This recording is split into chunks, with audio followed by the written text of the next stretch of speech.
It is not that Trump and his family will use the influence of government to increase their wealth, although this will certainly take place on a massive scale. It is that hundreds of billions of federal dollars will be diverted into the hands of cronies, sleazy bankers, unethical financial firms, and scabrous hedge fund managers. Everything will, to use a business term, be harvested. The decaying pillars of the liberal state in America will be obliterated. At the same time, the militarization of America is being accelerated. The defense budget will be increased by 10%, or $54 billion, although the United States already spends more than the defense budgets of the next 7 countries combined. The paramilitary forces of Immigration and Customs Enforcement, which will soon hire 10,000 more agents, and the Border Patrol, which will hire 5,000 more agents, along with Homeland Security, have all deputized local and state police to function as their auxiliaries. They will be flooded with cast-off military-issue equipment. These paramilitary forces will not disband once they have finished terrorizing and deporting some of the 11 million undocumented workers in the United States. They will turn on their next victims, Muslims, African Americans, Asians, dissidents. This militarization of society is designed to carry out the race war that Trump and those around him see as inevitable at home and abroad. In poor communities of color, this race war has already begun. Racial profiling, random police stops, raids at homes and businesses, people of color pulled from vehicles at checkpoints, seizures of individuals with no criminal records or who never committed a serious crime, imprisonment without trial, expedited deportation hearings, and removal proceedings that violate the most basic human rights. The arrest of a beneficiary of the Deferred Action for Childhood Arrivals, or DACA program, Daniel Ramirez Medina, 23, who, along with the program's other 750,000 successful applicants, had revealed all personal history to the government in applying for DACA status. Parents separated, perhaps forever, from their children. The hunted going underground.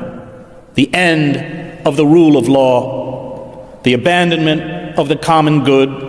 The obliteration of a social state in which institutions and assistance programs, from public education to Social Security and welfare, make justice, equality, and dignity possible. White Europeans who are undocumented are not being targeted. The executive orders of Trump are directed against people of color. They begin from the premise that white Americans are the true victims of neoliberalism, deindustrialization, and falling living standards. The Trump orders are written not to make America great again, but to make America white. They are an updated version of the Nazis' Nuremberg laws, the Jim Crow laws, the Chinese Exclusion Act, and the Naturalization Act of 1870. They are intended to institutionalize an overt racial hierarchy in the United States, one already far advanced in the miniature police states where people of color live in marginal communities. In these impoverished enclaves, there is no right to trial or due process. Militarized police kill with impunity, and the courts lock people away, often for life. Rights are treated as privileges that can instantly be revoked. The poor, especially poor people of color, are exempted from moral consideration. They are attacked as impediments to social cohesion. And these impediments must be eliminated. Jews, their community centers enduring threats of violence and their graveyards desecrated, will also be persecuted. American fascism is rapidly being cemented into place by uniformed and heavily armed paramilitary goons, clutching the flag and the cross and reciting the Pledge of Allegiance and the Lord's Prayer. Little or no prospect of rescue from individual indolence or impotence can be expected to arrive from a political state that is not and refuses to be a social state.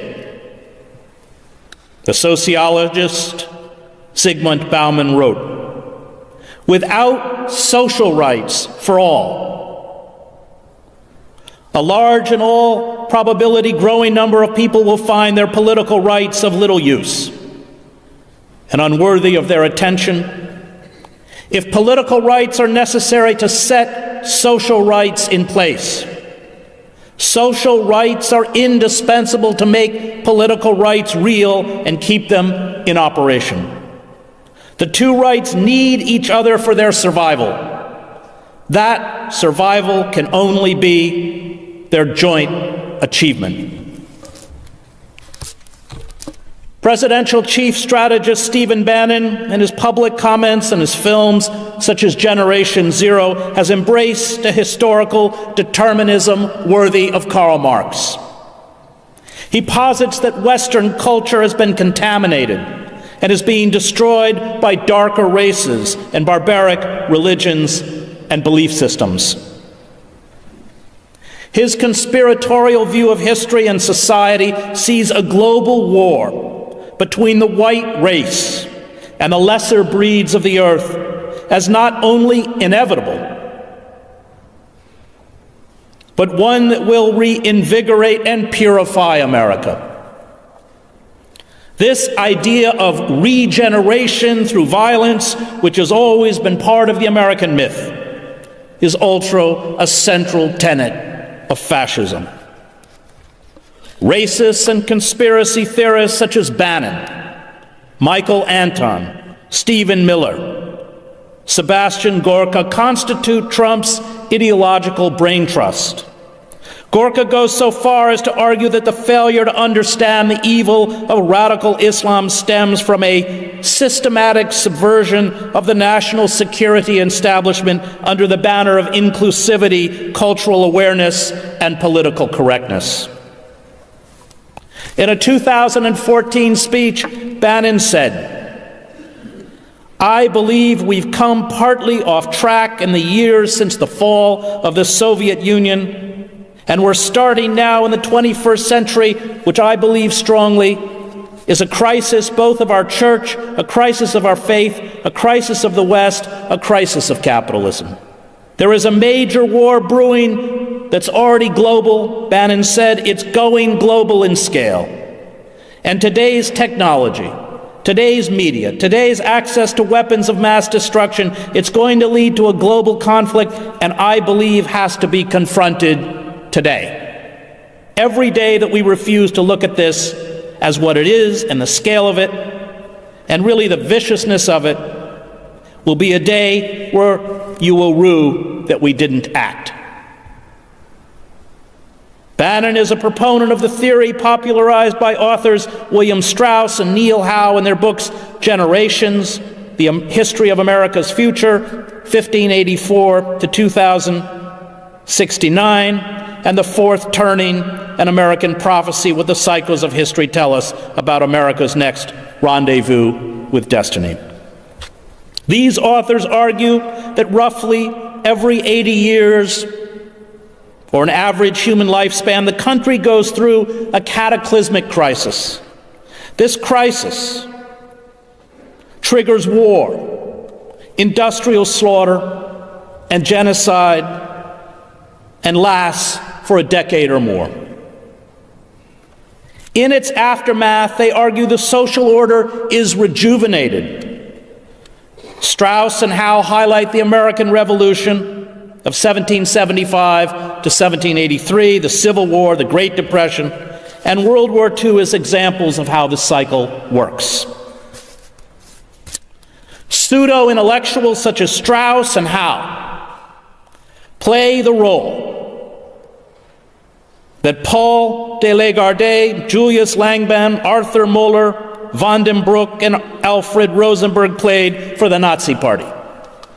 They give an intellectual veneer to racist conspiracy theories, a perverted nationalism, a hatred for culture, and the lust for domination through violence.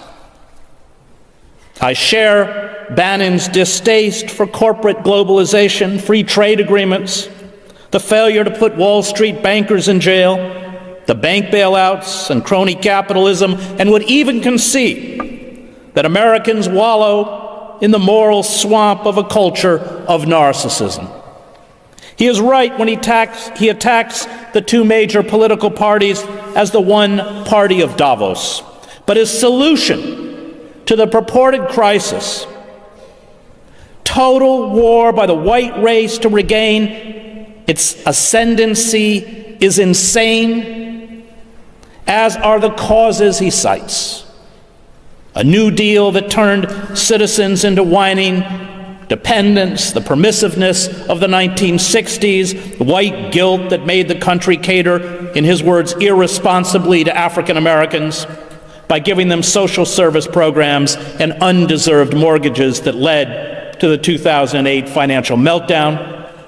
An intellectual and liberal class composed essentially of traitors who hate America, and, quote unquote, the new barbarity of jihadist Islamic fascism.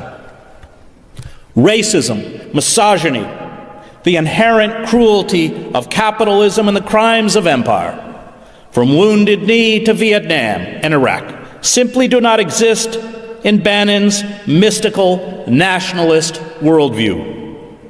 He insists that the white, male, aristocratic elites who formed a republic that enslaved African Americans, exterminated Native Americans, denied the vote to women and white men without property, created, quote, a church and a civilization that really is the flower of mankind.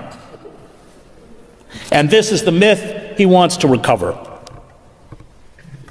Now, it may be that the deep state, the shadowy world of the security and surveillance bureaucracy, the arms industry, Wall Street, Silicon Valley, and corporations that actually rule the country, disturbed by Trump's impulsivity, irrationality, and incompetence, will move to replace him.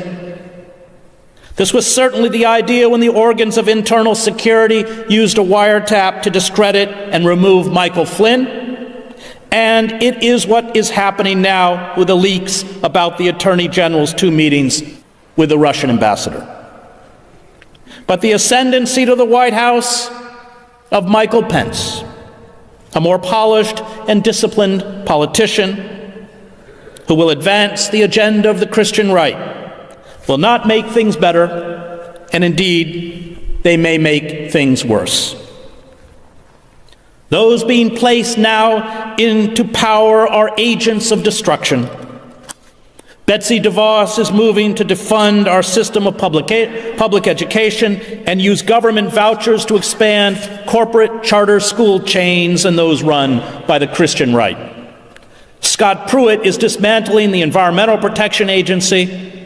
He has already called for a 25% reduction in the EPA's budget, the elimination of 3,000 jobs, and the slashing of numerous programs, including a 70% cut to its climate protection program that oversees cutting emissions of greenhouse gases. Bannon was the dark hand behind the ban on Muslims entering the United States from 7 Muslim-majority countries, a ban you can expect to see extended if the Trump administration is successful in removing a stay issued by a district court or issuing a new executive order.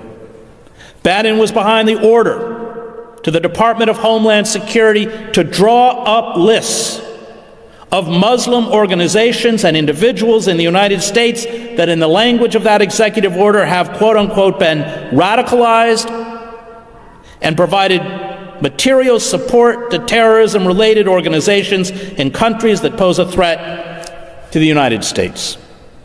Such lists will be used to criminalize Muslim leaders and the institutions and organizations they built.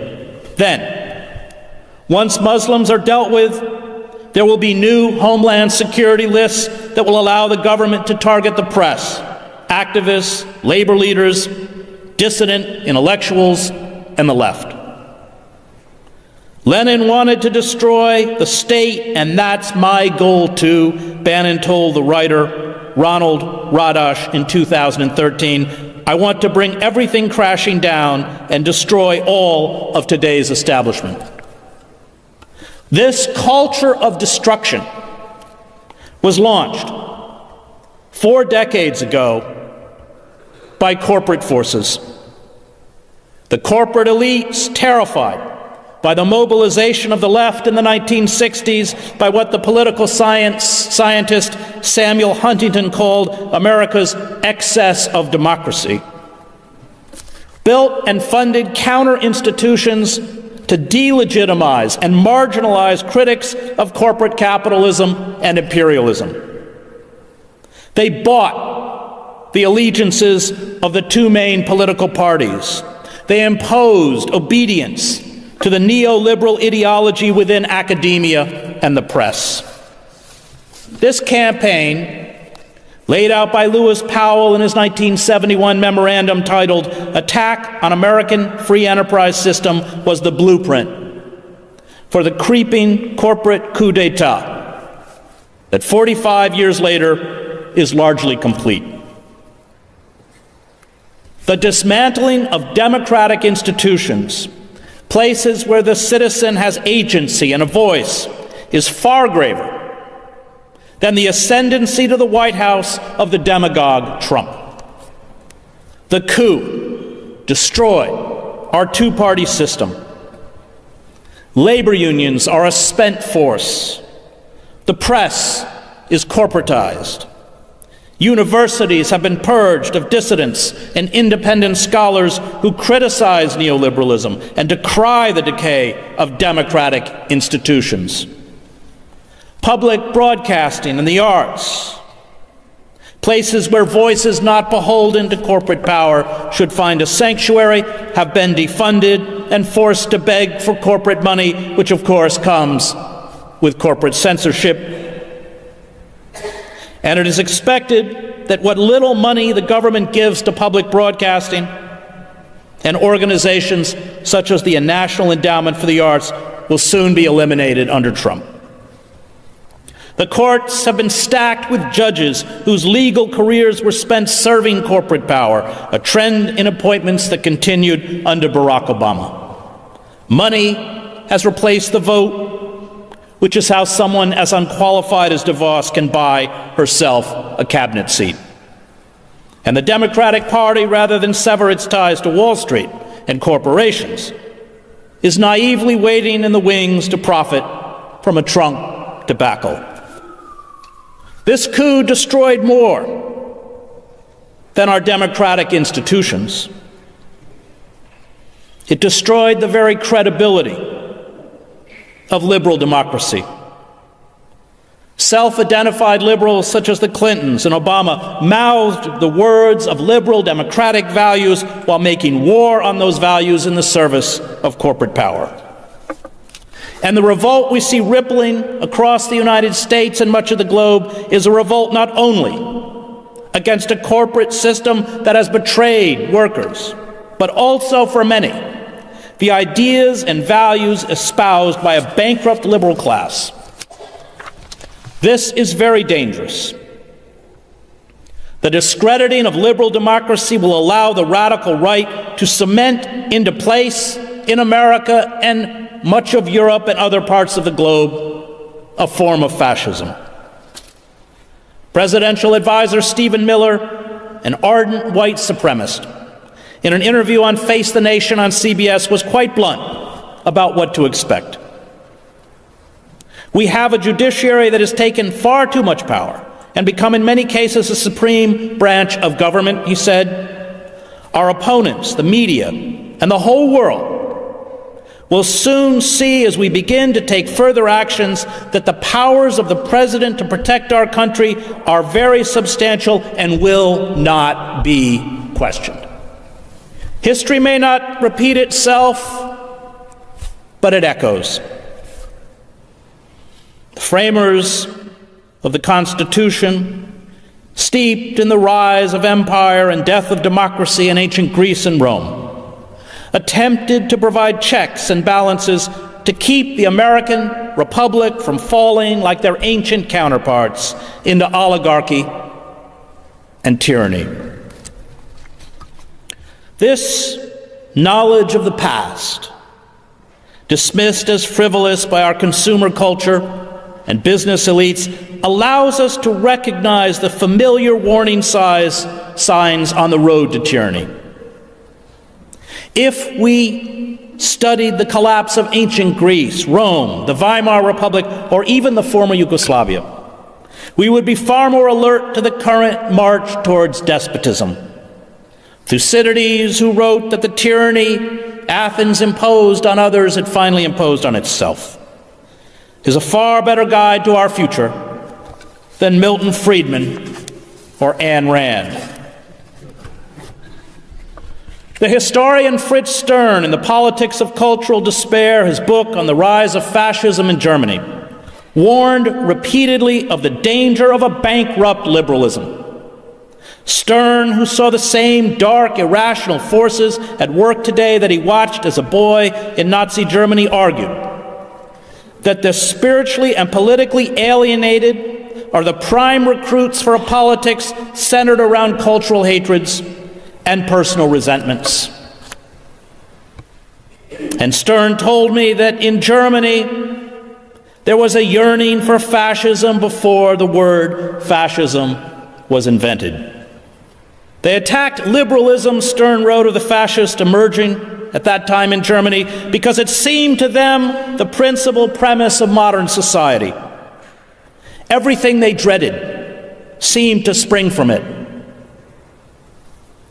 The bourgeois life, Manchesterism, which is laissez-faire capitalism, materialism, Parliament and the parties, the lack of political leadership, even more, they sense in liberalism the source of all their inner sufferings. Theirs was a resentment of loneliness. Their one desire was for a new faith, a new community of believers, a world with fixed standards and no doubts, a new national religion that would bind all Germans together. All this liberalism denied, hence they hated liberalism, blamed it for making outcasts of them, for uprooting them from their imaginary past and from their faith. It turns out 45 years later that those who truly hate us for our freedoms are not the array of dehumanized enemies cooked up by the war machine, the Vietnamese, the Cambodians, Afghanis, Iraqis, Iranians, or even the Taliban, Al-Qaeda, or ISIS. They are the financiers, bankers, politicians, public intellectuals and pundits, lawyers, journalists and business people, many cultivated in elite universities and business schools, who served, as Matt Taibbi says, as the guardians of the orthodoxy of neoliberalism and empire.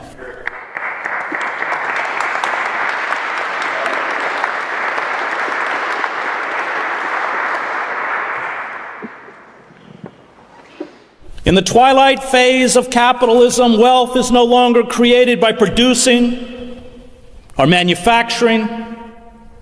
It is created by manipulating the prices of stocks and commodities and imposing a crippling debt peonage on the public. Our casino capitalism has merged with the actual gambling industry. This is an economic model designed to prey on the desperate.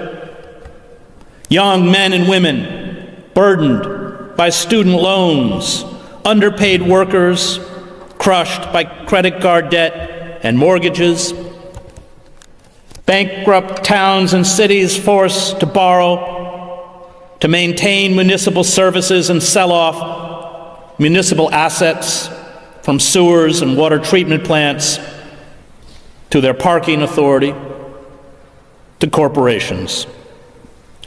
Casino magnates such as Sheldon Adelson, who has advocated attacking Iran with nuclear weapons, and hedge fund managers such as Paul Singer, who buys distressed or defaulted bonds at pennies on the dollar and then sues for full repayment, which is how he trashed the Argentine economy. And Robert Mercer add nothing of value to society. They do not generate money, but instead redistribute it upwards to the 1%. They use lobbyists and campaign contributions to rewrite laws and regulations and build monopolies. And this is how the drug company Mylan in the United States raised the price of an EpiPen used to treat allergy reactions from $57 in 2007 to $500. They have given themselves the legal power to carry out a tax boycott, loot the treasury, close factories, send jobs overseas, and gut social service programs. These corporate mandarins are, if we speak in the language of God and country, traitors. They are parasites. Financial speculation in 17th century England was a crime. Speculators were hanged. The heads of most of today's banks and hedge fund managers and the executives of large corporations such as Walmart and Gap that run sweatshop death traps for impoverished workers overseas deserve prison far more than most of the poor students of color I teach within the prison system, people who never had a fair trial or a fair chance in life. When a tiny cabal seizes power, monarchist, communist, fascist, or corporate, it creates a mafia economy and a mafia state. Trump is not an anomaly. He is the grotesque visage of our collapsed democracy. Trump and his coterie of billionaires, generals, half-wits, Christian fascists, criminals, racists, and deviants.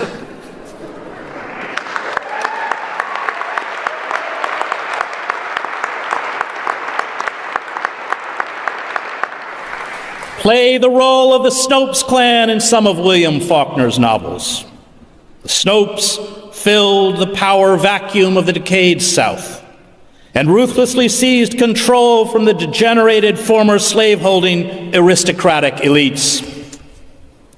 Flem Snopes and his extended family, which includes a killer, a pedophile, a bigamist, an arsonist, a mentally disabled man who copulates with a cow, and a relative who sells tickets to witness the bestiality, are fictional representations of the scum now elevated to the highest level of the federal government.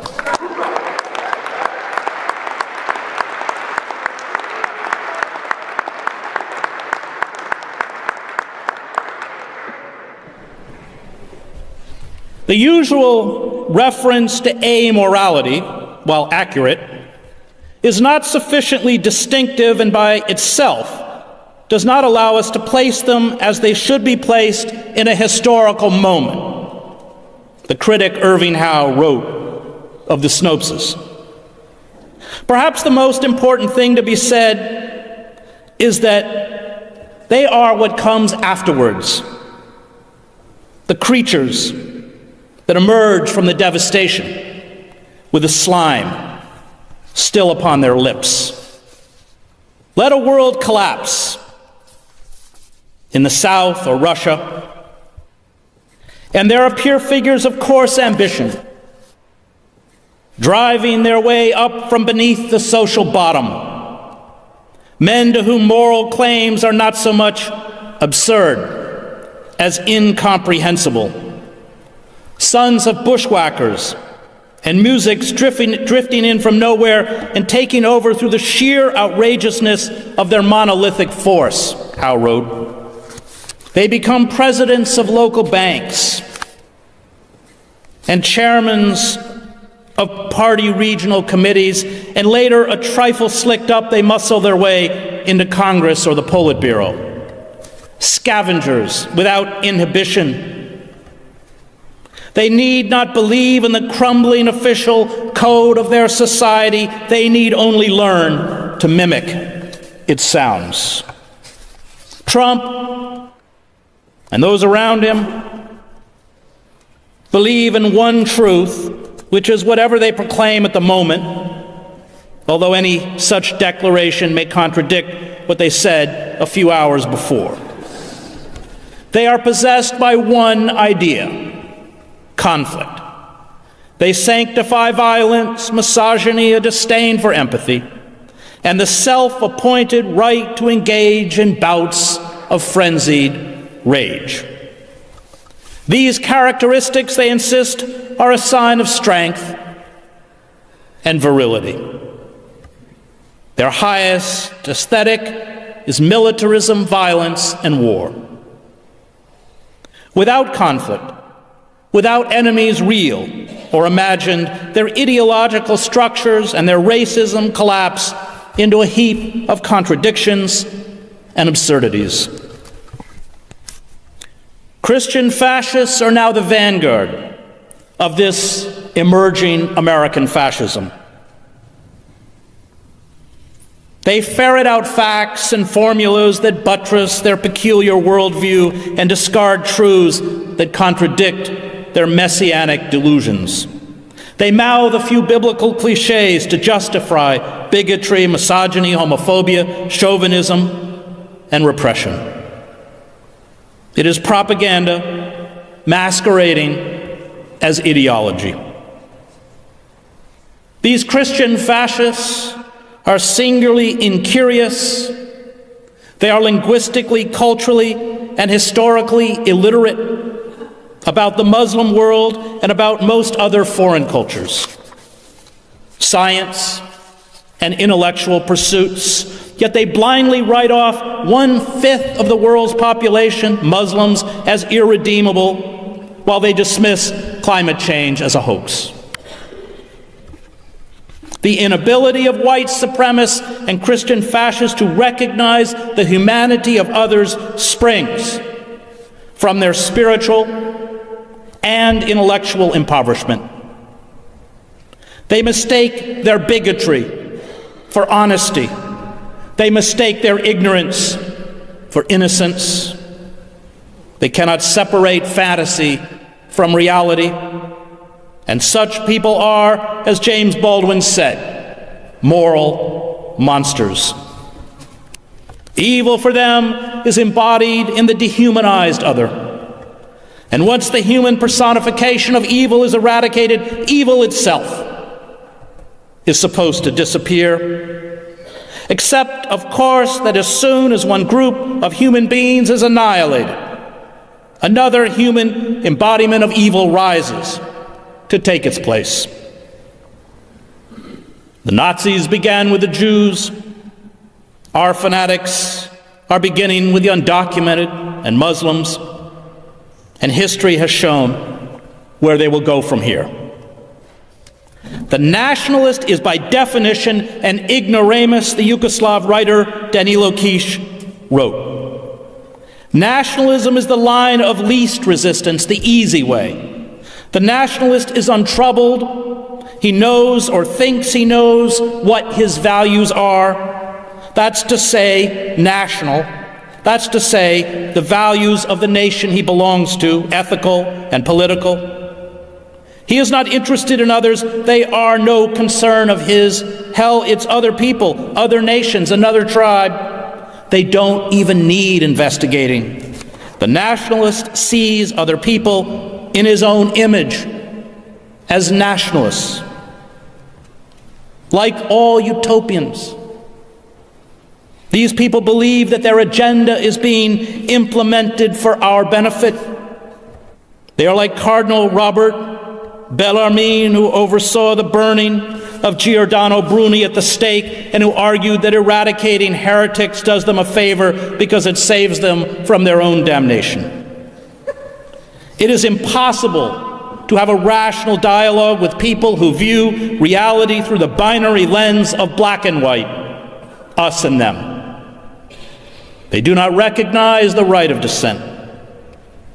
Dissent is at best obstruction and probably treason. Fanatics in power always become inquisitors. Trump has no coherent belief system or coherent ideology, but his ideological vacuum is being filled by the Christian right. What comes next, history has shown, will not be pleasant. A corrupt and inept ruling elite, backed by the organs of state security and law enforcement, will transform workers into serfs. The most benign dissent will be criminalized. The ravaging of the ecosystem will propel us ever closer towards extinction. Hate talk will, as stagnation and decay continue, call for attacks against Muslims, undocumented workers, African Americans, feminists, intellectuals, artists, dissidents, all of whom will be scapegoated for the country's decline. Magical thinking will dominate our airwaves and be taught in our public schools. Art and culture will be degraded to nationalist kitsch. All the cultural and intellectual disciplines that allow us to view the world from the perspective of the other, that foster empathy, understanding, and compassion, will be replaced by a grotesque and cruel hypermasculinity and hypermilitarism. Reality, any discourse based on verifiable fact and truth, are under assault. Verbal confusion reigns, truth and illusion have merged. Mental chaos makes it hard to fathom what is happening. We feel trapped in a hall of mirrors. Revealed lies are answered with new lies. The rational is countered with the irrational. Cognitive dissonance prevails. We endure a disquieting shame, even guilt. Tens of millions of Americans, especially women, undocumented workers, Muslims, and African Americans, suffer the acute anxiety of being pursued by a predator.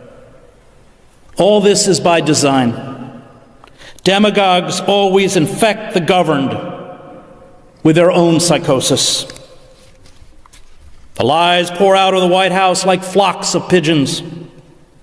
Donald Trump's election victory was a landslide. He had the largest inauguration crowds in American history. 3 million to 5 million undocumented immigrants voted illegally. Climate change is a hoax. Vaccines cause autism. Immigrants are carriers of, quote, tremendous infectious disease. The election was rigged until it wasn't. We don't know who really knocked down the World Trade Center. Torture works. Mexico will pay for the wall, and America will be great again.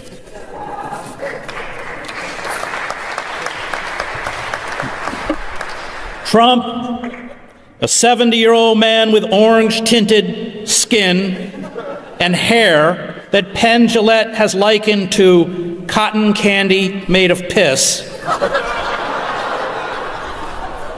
is, as Trump often reminds us, quote, very good looking. He does not read. He knows little of history, politics, law, philosophy, art, or governance, but insists, quote, my IQ is one of the highest and you all know it. Please don't feel so stupid or insecure. It's not your fault. He goes on to say of the mediocrities he has installed in his cabinet that, quote, they have by far the highest IQ of any cabinet ever assembled. It is an avalanche of absurdities. And this mendacity would be easier to repulse if the problem was solely embodied in Trump. But even in the face of a rising despotism, the Democratic Party and the liberal class refuses to denounce the corporate forces that eviscerated our democracy, impoverished the country, and created Trump. The neoliberal Trump demonizes Muslims, undocumented workers, and the media. The neoliberal Democratic Party demonized Vladimir Putin and FBI Director James Comey. No one challenges corporate power. The warring elites pit alternative facts against alternative facts. All engage in demagoguery. And we will, I fear, be condemned to despotism by Trump and by the cowardice and dishonesty of the liberal class. The order for some employees of several federal agencies, including the Environmental Protection Agency, the U.S. Department of Agriculture's Research Service, the National Park Service, and the Department of Health and Human Services to restrict or cease communication with the press or members of Congress, along with the attempt to impose 10-year felony convictions on 6 reporters who covered the inauguration protests, is part of this campaign to marginalize reality itself and replace it with fantasy. Facts for demagogues depend solely on those who have the power to create them. And the goal of the Trump administration is to create an artificial consistency, an absorbing and endless spectacle that advances its warped perception of the world. It must, as it has day after day, dominate our lives as it reconfigures reality. Fantastic and absurd assertions are treated seriously, a process that over time erodes the power of the rational. Before they seize power and establish a world according to their doctrines, totalitarian movements conjure up a lying world of consistency which is more adequate to the needs of the human mind than reality itself, in which through sheer imagination, uprooted masses can feel at home and are spared the never-ending shocks which real life and real experiences deal to human beings and their expectations, Hannah Arendt wrote. The force possessed by totalitarian propaganda, before the movements have the power to drop iron curtains to prevent anyone's disturbing by the slightest reality the gruesome quiet of an entirely imaginary world, lies in its ability to shut the masses off from the real world. This assault on fact, on truth, on reality, is empowered by the loss of credibility of our democratic institutions. And it has thrown the country into an existential as well as an economic crisis. The courts, university, and press are no longer trusted by tens of millions of Americans who correctly see them as organs of the corporate elites. These institutions are traditionally the mechanism by which a society is unable to unmask the lies of the powerful, critique ruling ideologies, and promote justice. Because Americans have been bitterly betrayed by their institutions, the Trump regime can attack the press as the opposition party, threaten to cut off university funding, taunt a federal jurist as a so-called judge, and denounce a court order as outrageous. The decay of democratic institutions is the prerequisite for the rise of authoritarian or fascist regimes. And this decay has given credibility to a pathological liar. The Trump administration, according to an Emerson College poll, is considered by 49% of registered voters to be truthful, while the media are considered truthful by only 39% of registered voters. Once American democratic institutions no longer function, once large sectors of the public believe, as Trump says, that the press is the enemy of the American people, reality becomes whatever absurdity the White House issues. Most of the rules of democracy are unwritten. These rules determine public comportment and ensure respect for democratic norms, procedures, and institutions. Trump has, to the delight of his supporters, rejected this political and cultural etiquette. And Arendt noted that when democratic institutions collapse, it is, quote, easier to accept patently absurd propositions than the old truths which have become pious banalities. The chatter of the liberal ruling elites about our democracy is itself an absurdity. Vulgarity, with its cynical dismissal of respected standards and accepted theories, she wrote, infects political discourse, and this vulgarity is mistaken for courage and a new style of life. Trump's theatricality works. He forces the press and the public to repeat his lies, inadvertently giving them credibility. He is always moving. He is always on display. He has no fixed belief system. Trump, as he consolidates power and adopts the ideology of the Christian right, seamlessly forges the magical thinking of the Christian right with his own magical thinking. Idiocy, self-delusion, megalomania, fantasy, and government repression will come wrapped in images of the Christian cross and the American flag. The corporate state, hostile or indifferent to the plight of the citizens, has no emotional pull among the public. It has long presented political candidates as celebrities. Campaigns eschew issues to make people feel good about candidates and themselves. Ideas are irrelevant. Emotional euphoria is paramount. The voter is only a prop in this political theater. Politics is anti-politics. It is reality television, and Trump proved better at this game than his opponents. It is a game in which fact and knowledge do not matter.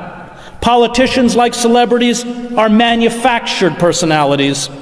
Reality is what you create. Entertainment is paramount. The skillful manipulation of emotion is confused with knowledge. We were conditioned for a Trump. These lies create a climate in which everyone is assumed to be lying. The truth becomes suspect and obscured. Narratives begin to believe not because they are true or even sound true, but because they are emotionally appealing. The aim of systematic lying, as Arendt wrote, is the transformation of human nature itself.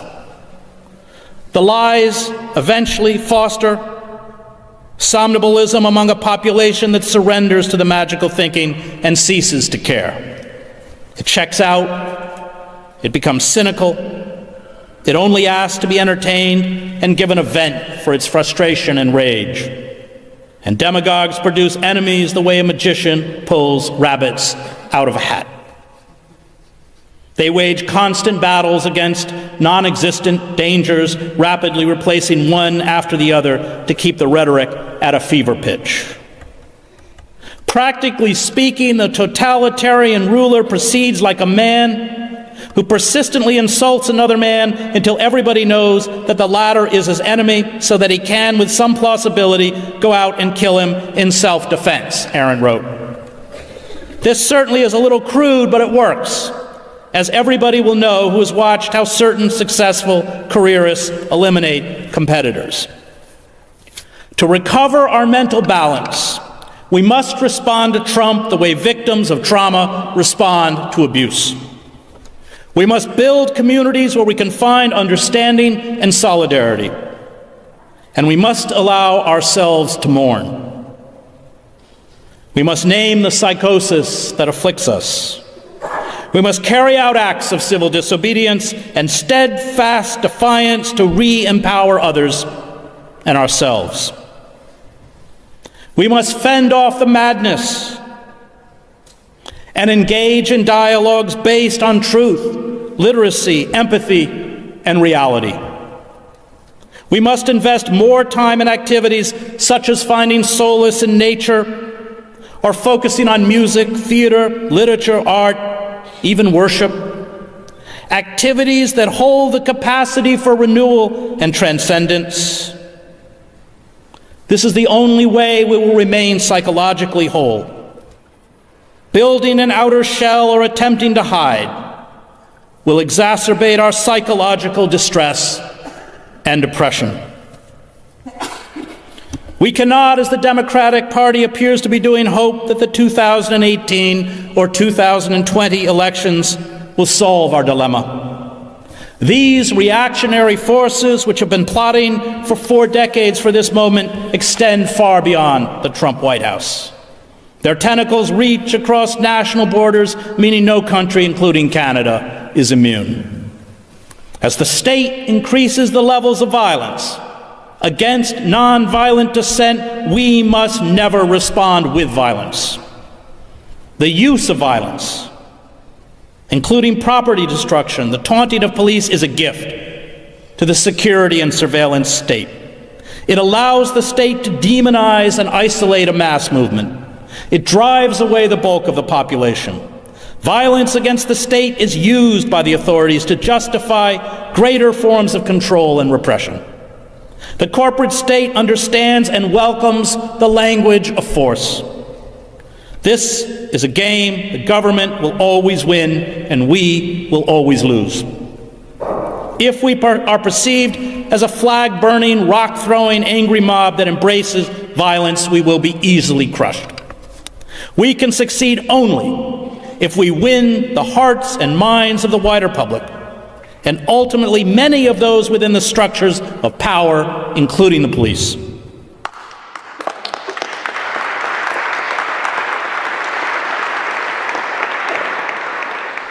When violence is used against non-violent protesters demanding basic forms of justice, it exposes the weakness of the state. It delegitimizes those in power. It prompts a passive population to respond with active support for the protesters. It creates internal divisions within the structures of power that, as I witnessed in the revolutions in Eastern Europe, paralyze and defeat those in authority. Martin Luther King Jr. held marches in Birmingham, Alabama, rather than Albany, Georgia, because he knew Birmingham Public Safety Commissioner Bull Connor would overreact and expose the city's racist structures. The acts of resistance, including the massive street protests the day after the inauguration, and later the demonstrations that grew out of the ban on Muslims, the Department of Energy's refusal to give the Trump administration a list of employees that worked on climate change, Acting Attorney General Sally Yates' refusal to enforce the travel ban, and hundreds of State Department staff members signing a memo opposing the immigration restrictions terrify those around Trump. We have the power to make any country ungovernable, but we do not have much time. Corporate power is global. It will make it harder and harder to organize, to get into the streets, to carry out nationwide strikes, including within the federal bureaucracy. And this resistance must also be accompanied by an alternative vision of a socialist, anti-capitalist society, Because the enemy in the end is not Trump or Bannon. It is corporate power, and if we do not dismantle corporate power, we will never stop fascism's seduction of the white working class and unemployed. Now is the time not to cooperate. Now is the time to shut down the systems of power. Now is the time to resist. It is our last chance. The fanatics are moving with lightning speed. So should we. Hope comes from the numerous protests that have been mounted in the streets, at town halls, led by First Nations people, held by members of Congress. Hello guys, welcome back once again to my YouTube channel. Remember, if it was for the first time you come across my video, don't forget to like this video, subscribe and share. Okay guys, in today's clip is all about the white professor who has really came out with a strong message to all white Americans and black Americans. I really hope you watch the full speech, and he is there to maybe protect or talk about black community, whereby they are going through a lot. And not only black community, also white people, they are going through a lot when they elected President Donald Trump. We have also seen how people, they have really came out and complaining that whereby there is high standard of living. Things, the economy, it's growing at a very high pace, whereby people, they are really crying out, they are really begging for government to either see or seek for their life, because we have all seen how black person or black people, they go through a lot through these western countries. We have all seen how they have put in some harsh rules towards black people. There are some things that they just don't favor black people, and a lot of people, they are really maybe regretting maybe for voting for this kind of president. But we really hope for a better future. We really hope maybe the government will see or hear their cry and try to really help out. We have also seen a lot of countries, maybe they really made maybe a mistake of maybe voting or electing a bad president. A lot of countries, especially in Africa, until they come and they realize that maybe they did a very big mistake, whereby when we elect a certain leader to lead us, he comes out with certain rules that doesn't favor the people. He comes out with certain rules that doesn't go according to the will of the people. High standard of living, no job opportunities, whereby there are some people who are doing some jobs and the government just come out and put some high taxation on those jobs, whereby it really make this person or this one kind of a person harder to do such kind of the job or to survive in a such environment. And we've all seen in United States, it's very hard to survive when you doesn't have a job. You can go homeless, you can go bankrupt, especially when you are in United States. The main aim is to work, and to work for your family, to work for your kids, to work for a family back in there, because you have also there is a lot of people who go to United States for greener pastures. But since when President Donald Trump did the mass deportation, a lot of people, maybe they fear going in there, because they fear being deported back to their home country. And we have all seen there is a lot of black Americans struggling in there because of harsh condition, high standard of living. And we just really hope maybe the government one day could hear the president, could favor a black person, and also could favor everyone who just want to visit this country. We are not saying that black people are the only one who are complaining, because we all see that there was a lot of people, mega project. There is a lot of white people who really came out, Mexican people, white people, saying that they really did a very big mistake. But we really hope the government could change the things. And this professor, he has really came out with a strong message that is passing to all the black people, white people. Just one thing is just to unite together as one and make peace. Not to have any racist among one another, or not to do anything bad about one another, because you all know we came from one God. And this racist thing should stop, because it has been going for a very long period of time, and we really hope it will stop one day. So according to what black people maybe are facing, how they're being depressed, how they're facing a lot of accusation, I really hope it will stop one day. And we want this black rights, this black communities' rights, those black projects to rise up to protect the right of black people.